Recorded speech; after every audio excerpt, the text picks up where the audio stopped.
Ugh. Manic and slick, trembling fingers are a disastrous combination when your life is on the line. Hebe meant to text her mother just one frantic plea, "Mom, please help." He broke my arm.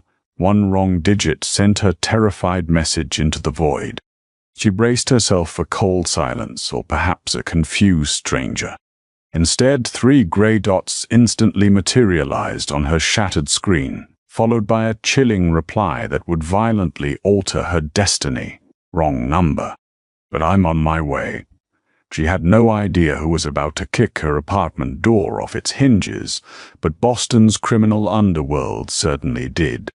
The cramped South Boston apartment smelled of stale beer, damp carpet, and the sharp, metallic tang of fear. Outside, a relentless November rain lashed against the single grime-caked window, but the storm inside was far more violent. Hebe Carmichael backed into the peeling dry wall of the narrow hallway, her chest heaving. She was 26, a quiet accountant with a soft, full-figured body that she had spent most of her life trying to hide beneath oversized cardigans. She had always been self-conscious about her weight, a vulnerability that Derek Walsh, her boyfriend of 2 years, had weaponized with surgical precision. Derek stood between her and the front door, swaying slightly, his knuckles white around the neck of a half-empty whiskey bottle. His eyes were completely black, stripped of any humanity, hollowed out by alcohol and a mounting gambling debt that he took out on her every single night. "Where do you think you're going?" Derek slurred, taking a slow, heavy step forward. "I'm leaving, Derek," Hebe said, her voice trembling despite her desperate attempt to keep it steady. She clutched her purse to her chest like a shield. "I can't do this anymore. You're out of control." Derek let out a cruel, barking laugh that echoed off the bare walls. "Leaving? You? Look at yourself, Hebe." He gestured toward her with the bottle, his lip curling in disgust. "You're a fat, pathetic cow. Who else is going to put up with you? Who else is going to look twice at you? You're lucky I even let you sleep in my bed." The words hit her like physical blows, reopening old deep wounds. For 2 years he had systematically dismantled her self-esteem, until she believed she was entirely unlovable. But tonight was different. Tonight the fear had finally eclipsed the shame. "Let me pass," she whispered, taking a step to the side. Derek lunged. It happened with terrifying speed. He dropped the bottle it shattered against the cheap linoleum and grabbed her right arm. Hebe screamed as his fingers dug into her soft flesh, bruising it instantly. She tried to pull away, her heavy frame working against his grip, but Derek was running on pure adrenaline-fueled rage. He twisted her forearm backward violently, unnaturally. A sickening snap cracked through the small apartment, a sound like a dry tree branch breaking. The pain was an immediate, blinding explosion of white light. Hebe let out a guttural shriek, dropping to her knees as her radius bone fractured completely. Her arm hung at a grotesque, unnatural angle. "Shut up," Derek roared, suddenly panicked by the volume of her scream. He kicked her squarely in the ribs, knocking the wind out of her. "Shut the hell up, or I'll break the other one."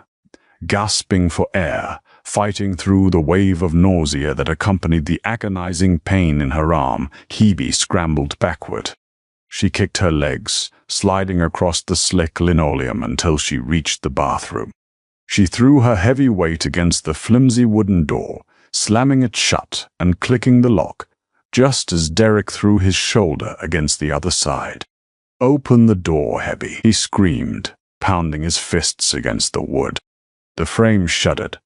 Hebe sank to the bath mat, cradling her useless, throbbing right arm against her chest. She was hyperventilating, the edges of her vision turning dark. She needed an ambulance. She needed the police. But Derek had smashed her smartphone 3 days ago to stop her from talking to her friends. With her trembling left hand, she reached into her bra and pulled out the cheap, plastic burner phone she had secretly bought at a gas station yesterday. It was a prepaid brick, her absolute last resort. She hadn't had time to program any contacts into it. The bathroom door buckled inward under another heavy blow from Derek. The wood began to splinter near the hinges. He was going to get in. If he got in, he was going to kill her. Tears blinding her, he fumbled with the tiny keypad. She needed her mother. Barbara Carmichael lived 20 minutes away in Dorchester and had a licensed firearm. Habe typed the number from memory. 617-555-0198. Her thumb was slick with cold sweat. Her whole body was convulsing in shock. She missed the 9 and hit the 8. 617-555-0188. She didn't notice. She quickly typed a text, ignoring the lack of punctuation, fueled purely by survival instinct. "Mom, please help me." Derek went crazy. He brubbed my arm. "I'm in the bathroom, 42 West Street, Apt 3. He is going to kill me." She hit send. The screen glowed pale blue in the dark bathroom. The message bubble popped up. Sent. "I'm going to tear this door off the hinges, you fat bitch." Derek howled from the hallway, his boots slamming into the bottom panel. Wood cracked. A hole appeared near the floor. Habe pulled her knees to her chest, sobbing silently, staring at the little screen. "Please, Mum. Please be awake." 30 seconds passed. The longest 30 seconds of Hebe's life. Then the phone vibrated in her palm. A reply. Habe brought the screen to her tear-filled eyes, expecting her mother's frantic assurance that she was calling 911. Instead, the reply was from the unknown number she had accidentally typed. It was concise. It was cold. It made the blood freeze in her veins.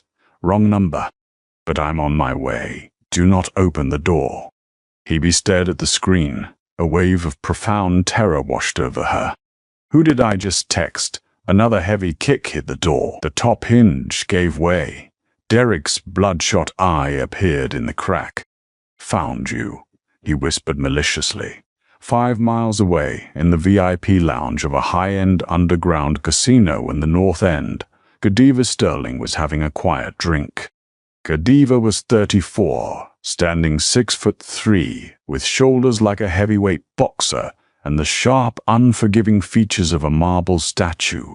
He was the head of the Sterling Syndicate, a ruthless criminal enterprise that controlled the city's docks, illegal gambling, and extortion rackets. Dressed in a bespoke charcoal Tom Ford suit, he exuded a quiet, terrifying authority. Men died for looking at him the wrong way. He was in the middle of a hushed conversation with his underboss Frankie the Bull Latier, discussing a shipment of stolen Italian sports cars when a distinct buzz vibrated in his breast pocket. Godiva frowned. It was his secure line. The encrypted phone was known only to Frankie, his younger sister, and his accountant. He pulled a sleek black device from his pocket and looked at the screen. It was an SMS from an unregistered burner number. He opened it. "Mom, please help me. Derek went crazy. He broke my arm. I'm in the bathroom, 42 West Street, Apt 3. He is going to kill me." Godiva stopped breathing for a fraction of a second. The music in the casino, the clinking of glasses, the hum of the city outside, all of it vanished, replaced by a deafening roar in his ears. "He broke my arm." Suddenly, Godiva wasn't 34 anymore. He was 10 years old, hiding in a closet in a dilapidated row house, listening to his mother scream as his alcoholic father broke her bones. The memory was a visceral, burning brand on his soul. It was the trauma that had turned him into a monster, the very reason he had murdered his own father at 16 and taken to the streets. He had a singular, unbending rule in his empire. Women and children were off limits. Any man in his crew caught raising a hand to a woman was found floating in the harbor. Godiva stared at the address, 42 West Street. It was barely 5 minutes away. "Boss?" Frankie asked, noticing the sudden terrifying shift in Godiva's demeanor. The temperature in the room seemed to drop 10 degrees. Godiva's eyes, usually a cool, calculating gray, were pitch black. Godiva typed a rapid reply. "Wrong number. That I'm on my way." "Do not open the door." He stood up, buttoning his suit jacket. "Frankie, bring the car out front. Now. Where are we going?" "West Street," Godiva said, his voice a low, lethal gravel. "Someone needs to be taught a lesson in manners." 3 minutes later, a black, bulletproof SUV tore through the rain-slicked streets of Boston, running 2 red lights before screeching to a halt outside a run-down brick apartment complex. Godiva didn't wait for his men. He stepped out into the pouring rain, his tailored suit instantly getting wet, and walked toward the entrance. The front door of the building was locked, requiring a key fob. Godiva didn't pause. He stepped back, raised his right leg, and drove his heel perfectly into the locking mechanism. The glass shattered, the metal bent, and the door flew open. He took the stairs to the second floor 2 at a time, his footsteps totally silent despite his size.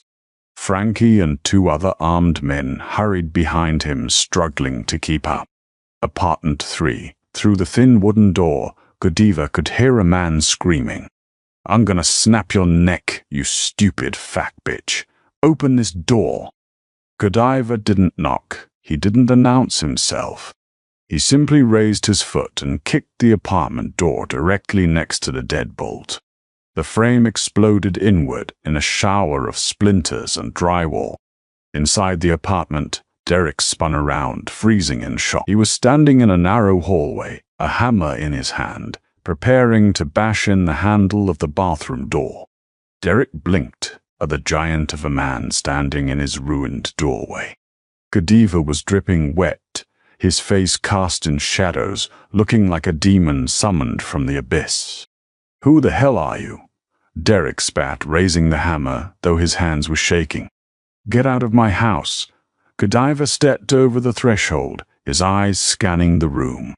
He saw the shattered whiskey bottle. He saw the blood on the linoleum. He saw the ruined bathroom door. The scent of fear was palpable. "Drop the hammer, Derek," Godiva said softly. It wasn't a request. It was an absolute decree. "Screw you!" Derek lunged, swinging the hammer wildly toward Godiva's head. Godiva moved with a fluid, terrifying grace. He caught Derek's wrist in midair with his left hand. The momentum stopped instantly.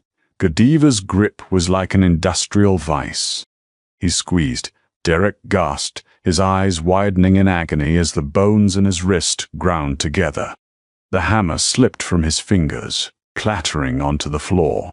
"You like breaking things, Derek," Godiva whispered, leaning in so close Derek could smell the expensive cologne and absolute death radiating from him. Before Derek could answer, Godiva drove his right knee squarely into Derek's stomach. The air exploded from Derek's lungs. As the man doubled over, Godiva brought his elbow down like a sledgehammer onto the back of Derek's neck. Derek collapsed to the floor, coughing and gagging. Godiva wasn't finished. He looked at the splintered bathroom door, then down at the pathetic man groveling on the floor. Godiva placed his heavy leather dress shoe deliberately over Derek's right kneecap. "You broke her arm," Godiva stated, his voice completely devoid of emotion.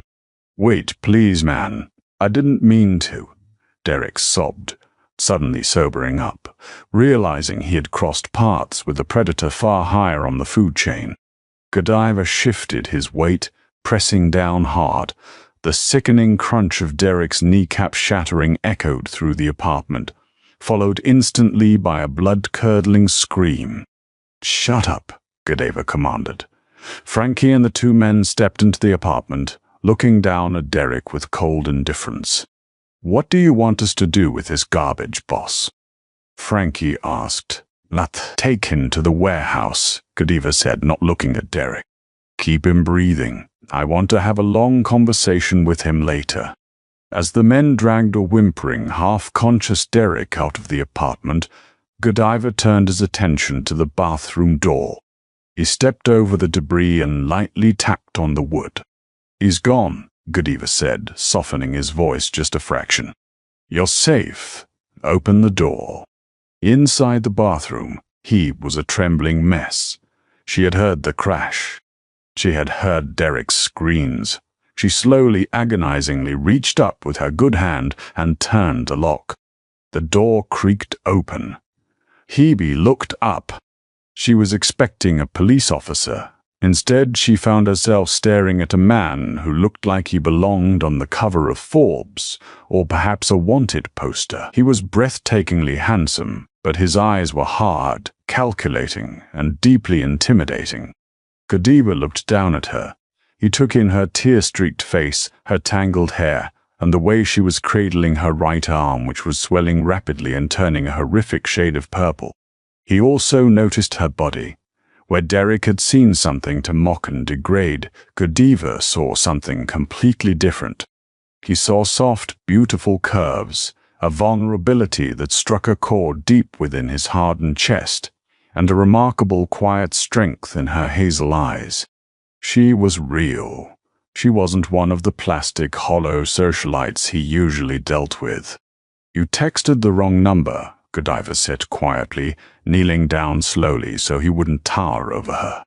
I missed the 9, Hebe stammered, her teeth chattering from shock. Who are you?" "My name is Godiva," he said, reaching out. He stopped an inch from her face, waiting for her permission. When she didn't flinch away, he gently wiped a tear from her cheek with his thumb. "And you are coming with me. Let's get that arm fixed." The ride in the back of the Maybach was a surreal fever dream. The plush leather seats, the tinted windows shutting out the torrential rain, and the total soundproof silence were a stark contrast to the chaotic hell she had just escaped. Hebe sat huddled against the passenger door, shivering violently despite the warm air blowing from the vents. Her arm was a constant, screaming agony. Every time the car went over a bump, she winced, biting her lip to keep from crying out. Godiva sat opposite her, giving her space. He had taken off his wetsuit jacket and draped it over her trembling shoulders. It was heavy and smelled of rain, cedarwood, and something undeniably masculine. He had barely spoken since carrying her down the stairs of her apartment building. He had lifted her with shocking ease, holding her full weight against his chest as if she weighed nothing at all. For a woman who had been told daily that she was huge, disgusting, and burdensome, being carried so effortlessly by this giant of a man completely short-circuited her brain. "Dr. Harrison is waiting at the estate," Godiva said suddenly, his deep voice breaking the silence. "He's the best orthopedic surgeon in the city. He'll set the bone and cast it." Hebe blinked, her mind foggy from pain and adrenaline. "Estate? Wait. No, please, just take me to Mass General Hospital." "My insurance." "You can't go to a public hospital," Godiva interrupted, his tone gentle but firm. "If you go to an ER with injuries like that, the police get involved. They take statements. I want the police involved." Hebe cried out, her voice cracking. "Derek broke my arm. He tried to kill me." Godiva looked out the Rain Street window, his jaw clenching tight. "Derek won't be a problem for you ever again. I guarantee it. But if the police start poking around this incident, they'll find me. And that is complicated. You are under my protection now. The hospital comes to you." Hebe stared at him, the reality of the situation slowly dawning on her. Sterling. She remembered the name Derek would whisper when he was terrified about his gambling debts. The Sterling Syndicate. You're a mobster," she breathed, shrinking back against the leather. Godiva turned his sharp gray eyes back to her. He didn't smile, but his expression softened marginally. "I am a businessman who operates outside the conventional margins of the law. But right now, to you, I am just a man who answered a text message. Relax, Hebe. You have nothing to fear from me." 20 minutes later, the heavy iron gates of a sprawling, heavily guarded estate in Lake Forest swung open. The SUV glided up a long, winding driveway, stopping beneath the grand portico of a massive stone mansion. Before Hebe could attempt to open her door with her good hand, Godiva was there. He opened the door, reached in, and scooped her up into his arms again. "I can walk," she protested weakly, feeling her cheeks flush hotly. "I'm too heavy." "Stop," Godiva commanded softly, stopping in his tracks and looking down at her. "Never say that again. You're not heavy. You are perfect, and you are hurt." Hebe's breath caught in her throat. No man had ever called her perfect. The sincerity in his eyes made her want to weep all over again. He carried her through grand, vaulted hallways adorned with priceless art, past armed men in dark suits who politely averted their eyes, and finally into a massive, sterile medical suite built directly into the east wing of the house. Dr. One. Arthur Harrison, an older gentleman with a kind face and a stark white coat, was waiting alongside a female nurse. "Put her on the table, Godiva," Dr. Harrison instructed, immediately snapping on latex gloves. "Let's see the damage."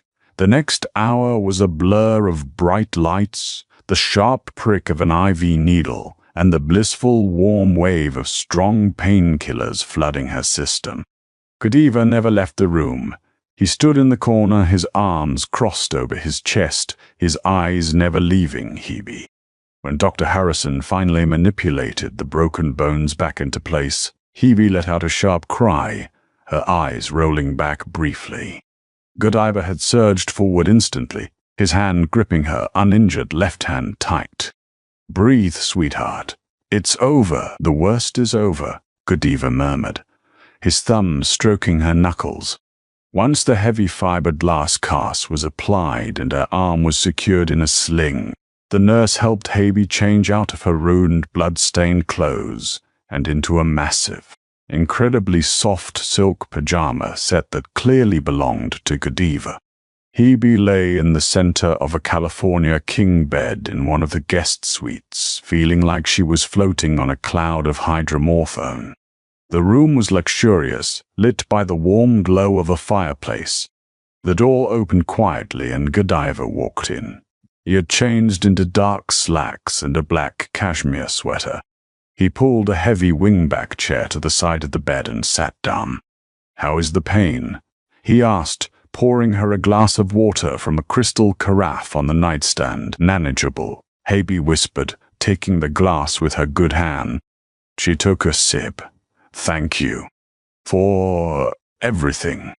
You saved my life." "You shouldn't have needed saving," Godiva said bitterly. He leaned forward, resting his elbows on his knees. "I had my men do some digging on Derek Walsh while the doctor was working on you." Hebe tensed. "He's just a drunk. A terrible person. He's a degenerate gambler," Godiva corrected. "He owed my organization $50,000. He's been dodging my collectors for 3 months. Hebe's eyes widened. I didn't know he owed you." "It gets worse," Godiva continued, his voice devoid of pity, giving her the harsh truth. "He told my collectors last week that he would have the money soon. He bragged that his girlfriend, pardon his language, but he called you his fat meal ticket, was about to inherit her grandmother's house in Salem. He said he was going to force you to sign the deed over to him so he could sell it and pay off his debts." Hebe felt a cold emptiness hollow out her stomach. The inheritance. Her grandmother had passed away 2 months ago, and the paperwork was finalizing this week. Derek had suddenly been so interested in the process. He had never loved her. He hadn't even just been staying with her out of habit. She was a pawn. Tears spilled over her eyelashes, silently soaking into the expensive pillows. "I was so stupid," she choked out. "I stayed with him because I thought no one else would want me." Godiva stood up. He sat on the edge of the mattress, surprisingly gentle for a man of his size and reputation. He reached out, his large, rough hand cupping her cheek, wiping away the tears. "Derek is a dead man walking," Godiva promised, a dark, terrifying oath hidden in his calm tone. "He is currently chained to a radiator in my warehouse. He will never speak your name again. He will never see the sun again." Hebe shivered, but to her own surprise, it wasn't out of fear of Godiva. It was a dark, twisted sense of relief. "As for you," Godiva continued, his eyes tracing the soft curve of her jawline, moving down to the fullness of her lips, "you are not stupid. You were preyed upon. And you are going to stay here until you heal, until we sort this out." "I can't stay here," Hebe whispered, her heart hammering against her ribs. "I don't belong in a Mafia Boss's house." Godiva leaned in closer, his lips hovering mere inches from hers. The scent of him was intoxicating. "You belong wherever I say you belong, Hebe. And right now, I say you belong under my roof. Get some sleep." Provisional conclusion. Flash forward, a year later. The sprawling Sterling estate was no longer a gilded cage, it was her home. Hebe stood in the grand foyer, adjusting the neckline of her tailored emerald green evening gown. The dress hugged her full curves perfectly, a testament to the confidence Godiva had relentlessly nurtured in her. The ghost of Derek Walsh and the trauma of that night were buried deep, replaced by a fierce, protective love. Godiva emerged from his study, his eyes darkening with blatant hunger as he took her in. He stepped close, wrapping an arm around her waist and pressing a soft kiss to her neck. "You look breathtaking, Maya Regina," he murmured. She smiled, leaning into the man who had answered a wrong number and became her absolute protector. "Let's go," she said, her voice steady and full of life. "The city is waiting for us." Morning arrived, not with the blare of a cheap alarm clock and the stale smell of Derek's hangovers, but with the soft, golden light of the Massachusetts sun filtering through sheer silk curtains. Hebe woke up disoriented. For a terrifying fraction of a second, she thought she was back in the cramped South Boston apartment. Her heart slammed against her ribs and she instinctively flinched, expecting a blow. But the mattress beneath her was like a cloud.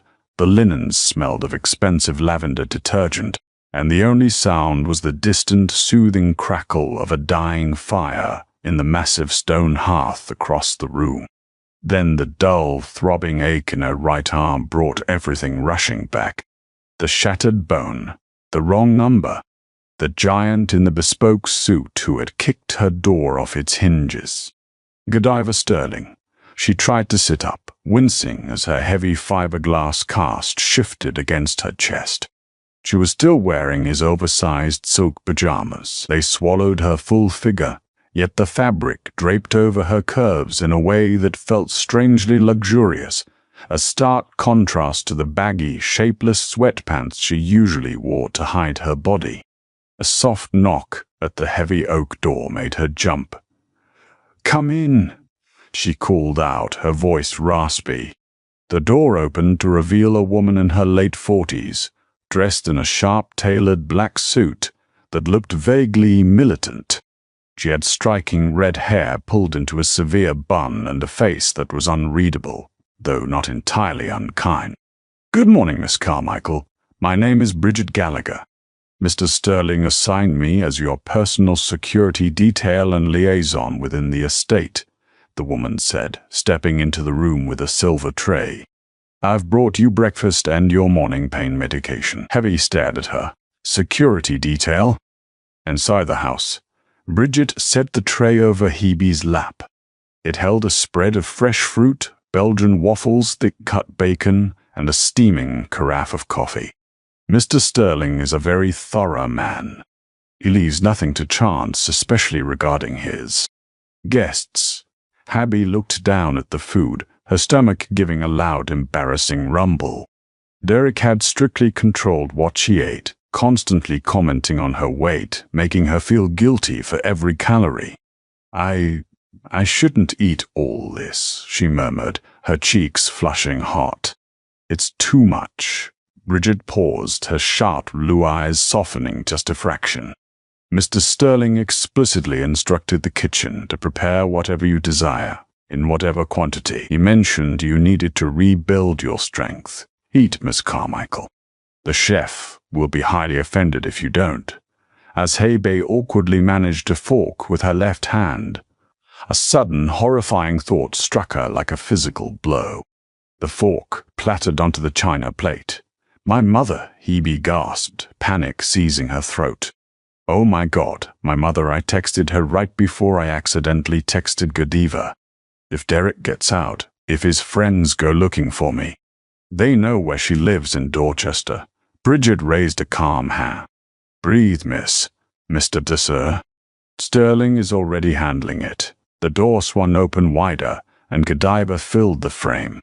He was dressed flawlessly in a navy blue three-piece suit, a silver tie perfectly knotted at his throat. He looked rested, dangerous, and impossibly handsome.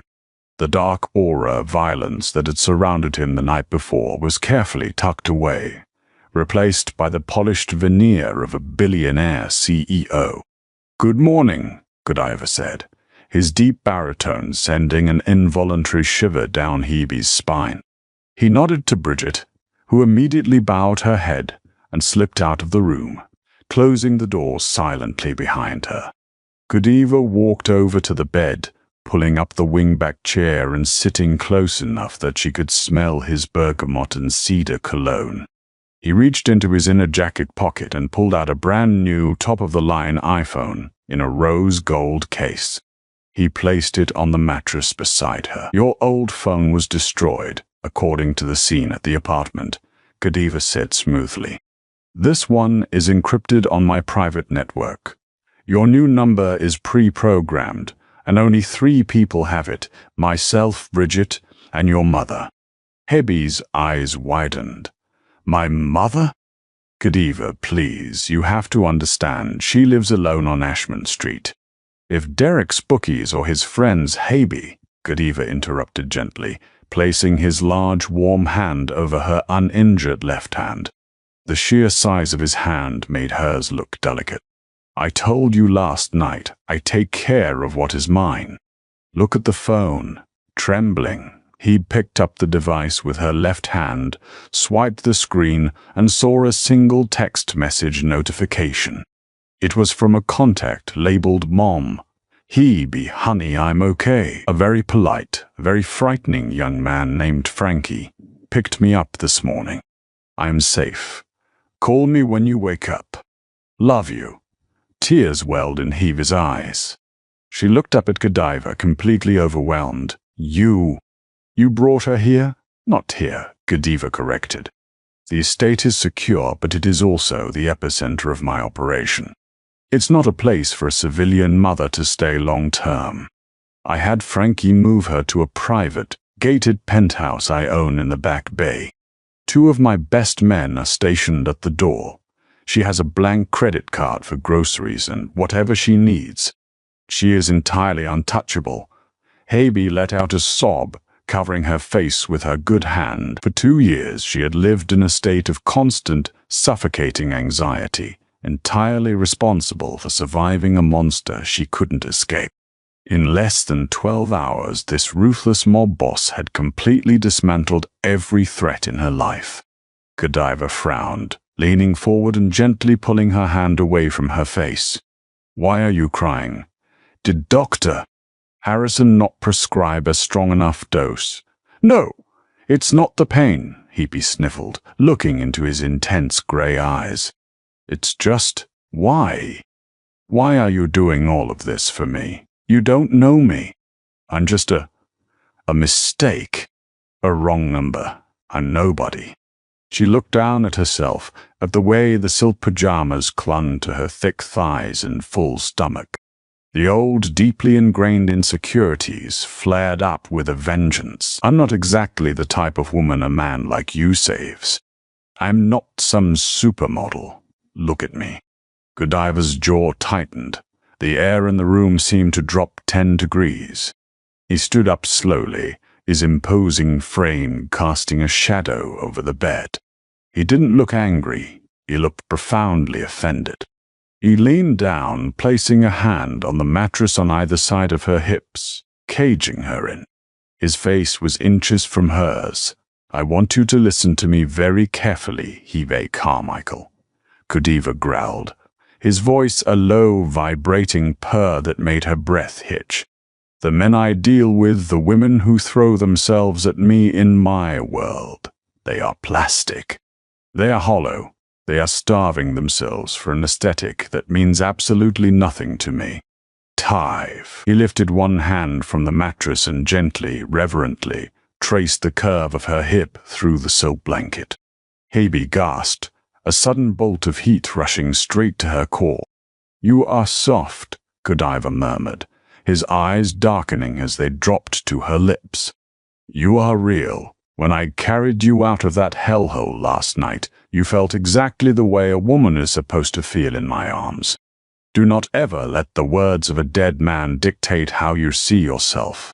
You are breathtaking, and if you ever insult yourself in my presence again, I will have to find creative ways to punish you. Do we understand each other?" Hebe's heart was beating so fast she thought she might pass out. The raw, unfiltered desire in the eyes of Boston's most dangerous man was entirely focused on her. He wasn't humoring her. He wasn't pitying her. He was genuinely captivated. "Yes," she breathed, her lips parting slightly. Godiva lingered for a second longer, his gaze dropping to her mouth before he abruptly pulled back, clearing his throat. The businessman facade snapped back into place, though his eyes remained dark. "Good. Eat your breakfast. Dr. Harrison will be by at noon to check the swelling. I have some business to attend to at the docks, but I will be back for dinner. Dress warmly. We are eating in the conservatory." He turned and walked toward the door. "Godiva," Hebe called out. He paused, looking over his broad shoulder. "Yes." "Thank you. For my mom." A small, genuine smile touched the corner of Godiva's mouth, completely transforming his harsh features. "You're welcome, Tessero." As the door clicked shut, Hebe picked up a strawberry, a strange, terrifying flutter taking root in her stomach. She had traded a domestic nightmare for a glittering, dangerous underworld. But for the first time in her life, she felt entirely safe. Pier 42 in the Seaport District was a desolate stretch of concrete and rusted metal, officially owned by a shell corporation dealing in international logistics. Unofficially, it was the graveyard where the Sterling Syndicate buried its problems. The rain from the previous night had stopped, leaving behind a biting, damp cold that seeped into the bones. Godiva stepped out of his black SUV, the saltwater breeze whipping his cashmere overcoat around his legs. His polished Oxfords crunched against the gravel as he walked toward a massive, corrugated steel warehouse at the end of the pier. Frankie the Bull Latier was waiting by the rolling door, a lit cigar clenched between his teeth. "Boss," Frankie grunted, tossing the cigar into the murky water below. "He's awake." Doc stitched up his wrist, but the kneecap is a total loss. "He's been crying for 3 hours straight." Godiva's expression was carved from granite. "Good. Open it." The heavy metal door rolled up with a screeching groan. The inside of the warehouse was cavernous and poorly lit by a few halogen work lamps. The air smelled of motor oil, damp earth, and blood. In the center of the concrete floor, illuminated by a single spotlight, sat Derek Walsh. He was tied to a heavy metal chair, shivering violently in a soiled t-shirt. His right leg was extended stiffly, wrapped in bloody gauze, and his left arm was heavily bandaged. His face was a bruised, swollen mess from where Godiva had struck him the night before. As Godiva approached, his footsteps echoing in the vast space, Derek shrank back, a whimpering sound escaping his cracked lips. "Sterling, Mr. Den." "Sterling, please," Derek begged, his voice a wet, pathetic rasp. "I have the money. I swear to God I can get the 50 grand. Just give me 2 days. My girl, Haby, her grandmother just died. The house in Salem is worth a fortune. I can sell it. Godiva moved faster than a man of his size should be able to. He grabbed a metal folding chair from the shadows, flipped it around, and slammed it down directly in front of Derek, sitting on it backward. He leaned over the backrest, bringing his face agonizingly close to Derek's. "Do not speak her name," Godiva whispered. The absolute quiet in his voice was infinitely more terrifying than a shout. "If her name crosses your teeth again, I will have Frankie extract them with pliers one by one. Nod if you understand." Derek nodded frantically, fresh tears spilling down his bruised cheeks. "You think you are here because of $50,000? Godiva asked, a cruel smile playing on his lips.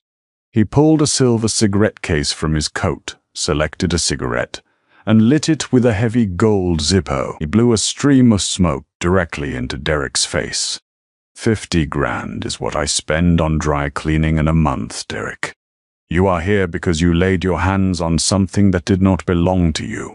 "I didn't know," Derek sobbed. "I didn't know she was yours. She never said." "She wasn't," Godiva corrected smoothly. "But she is now. And because you broke her arm, I am going to break every single bone in your body. But before we get to the anatomy lesson, you are going to tell me about the Salem property." Derek froze. The panic in his eyes shifted from physical fear to something much deeper, a structural, mortal terror. Godiva noticed the shift immediately. His instincts, honed by 20 years on the violent streets of Boston, flared. He leaned closer. "You are a low-level degenerate, Derek. You bet on college basketball and lose. You don't have the legal acumen to force a woman to sign over a deed to an inherited property without raising red flags with the probate courts. Someone put you up to it. Someone told you how to get the house." "No one," Derek stammered, looking away. "It was my idea. I needed the cash." Godiva sighed, a sound of profound disappointment. He stood up, dropping his cigarette to the concrete and grinding it out with his heel. He turned to Frankie. "Frankie, bring me the blowtorch. Wait." "Wait, Jesus Christ, stop!" Derek shrieked, thrashing against his restraints as Frankie walked over to a workbench and picked up a heavy blue propane torch. I'll tell you. Godiva held up a hand, stopping Frankie in his tracks. "Speak." Derek was hyperventilating, sweat mingling with the blood on his face. It wasn't about selling the house. The house isn't worth that much. It's about where it is. It has a private deep-water dock right on the Salem harbor. Godiva's eyes narrowed. A deep-water dock.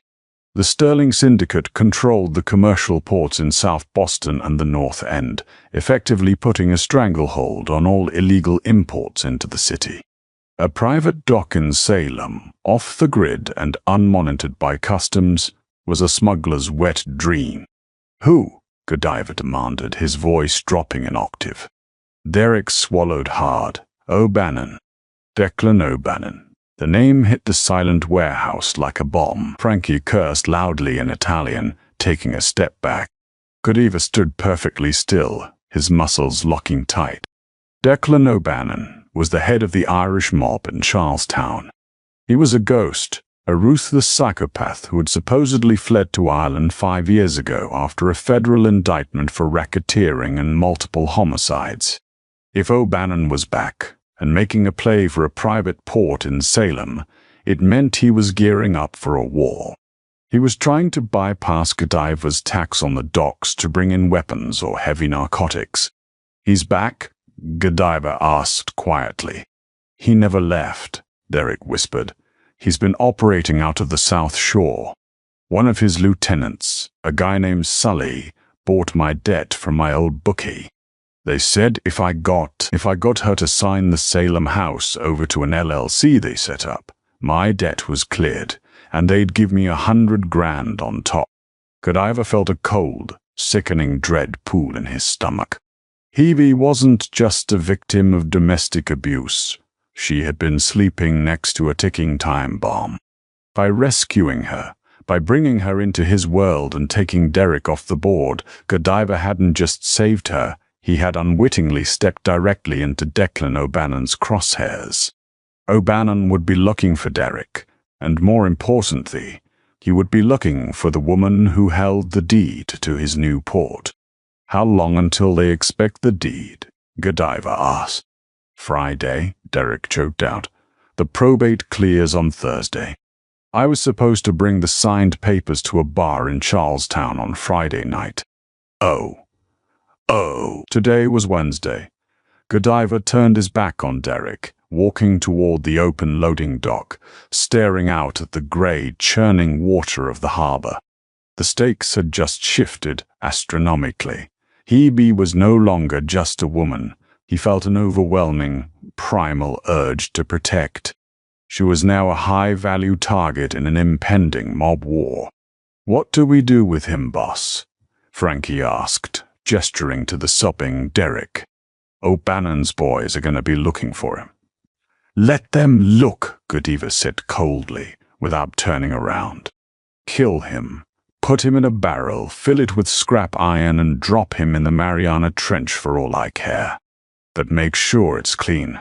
I don't want his body found. O'Bannon needs to think he took the money and ran." "No, please," you said. Derek's screams were abruptly cut off by a heavy, sickening thud as Frankie drove the butt of his pistol into the back of Derek's skull. Godiva didn't flinch. He walked back to his SUV, his mind racing. He had to fortify the estate. He had to move Barbara Carmichael to a more secure location, perhaps out of state. And he had to tell Hebe. He drove back to Lake Forest in silence, the weight of his violent world pressing down on him. He had spent his entire adult life building an empire of blood and shadows, and for the first time he regretted it.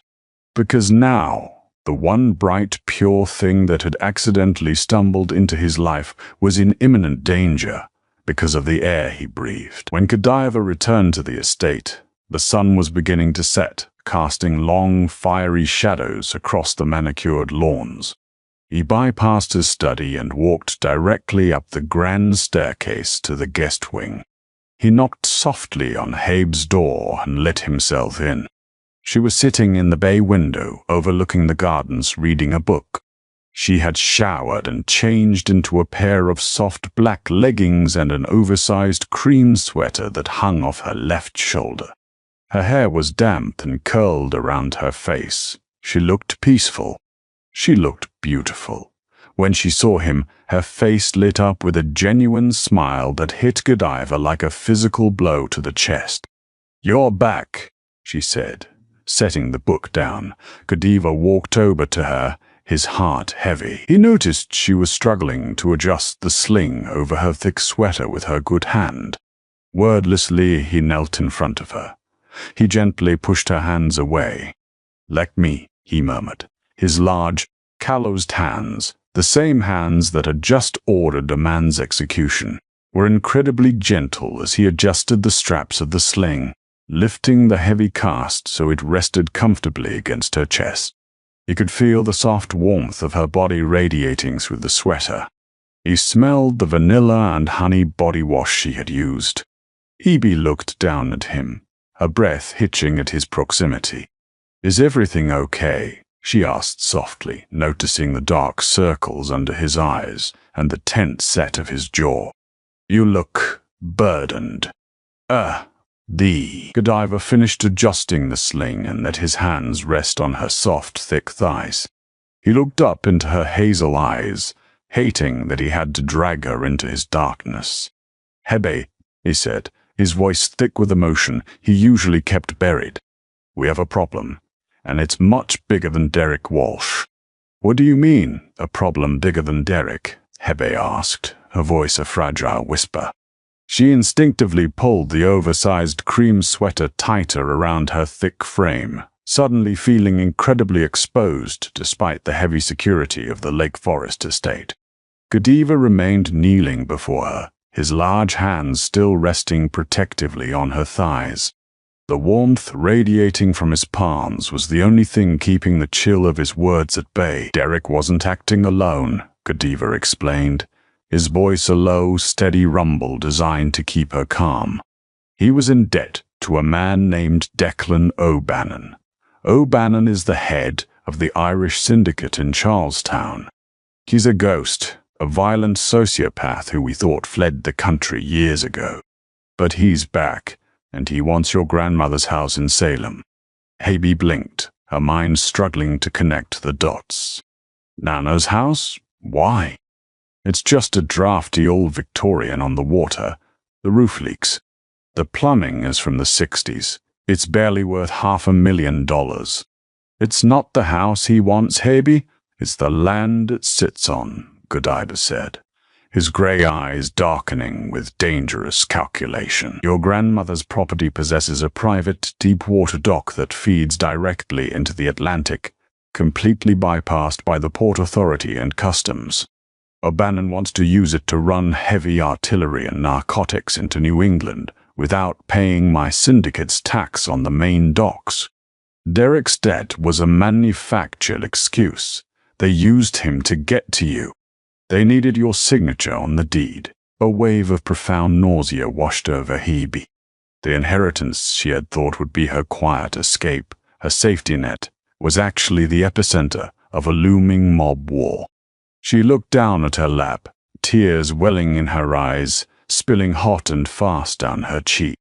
"I'm so sorry," she choked out, her heavy chest heaving with a sob. "I brought this to your door. You saved me, and in return I've dragged you into a war. I'm just a burden. I've always been a burden." Godiva moved so fast it startled her.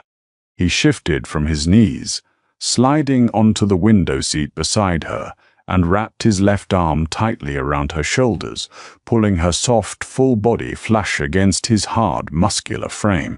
He tucked her head under his chin, burying his face in her damp, vanilla-scented hair. "Do not ever say that," Godiva commanded, his voice vibrating with a fierce, terrifying protectiveness. "You are not a burden, Hebe. You are the only real thing in a world built on lies. O'Bannon is my problem. He has been my problem for a decade. You are simply the casualty he tried to use to get to me. And for that, I am going to erase him from the earth." He pulled back just enough to force her to look at him.